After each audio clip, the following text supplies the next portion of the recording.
it's a good question. It's a fair question. You know, first of all, the Chamber of Commerce, we have 170 members.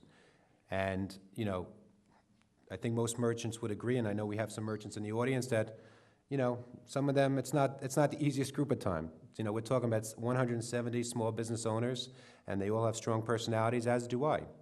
And, you know, when you say, you've heard me speak, there's no question that I'm passionate.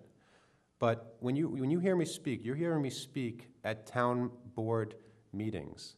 And for some reason, I become, you know, I can't tell you how many people call me after town board meetings or write me emails and say, this is the first town board meeting I ever went to, and I cannot believe the attitude of the town board. And I just can't believe it. And they use me as a soundboard. So the reality is, you know.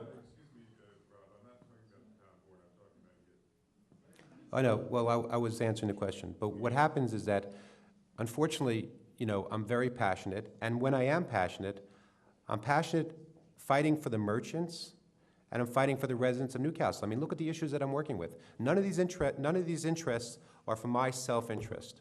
I'm fighting for the downtown merchants because they're trying to create a third retail district. That is going to definitely 100% harm our existing merchants. So I'm up there fighting for our merchants, and I'm talking to people that don't care what you say, they're not listening, and they're not treating all the other people in the audience that speak to them. So if I get up there and I say, you know, you're not treating everybody with respect, that doesn't make me a bad person. I am just saying what other people are saying, and I'm you know, telling it like it is. I'm also fighting on behalf of the fact that they're trying to create a strip mall at Chapel Crossing. That's going to totally destroy the neighborhood. I'm fighting for the people in our community, for the character of the community.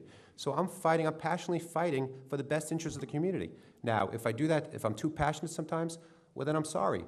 But I have the best intentions, and I'm just fighting for the community. Well, Excuse me, you've asked your question.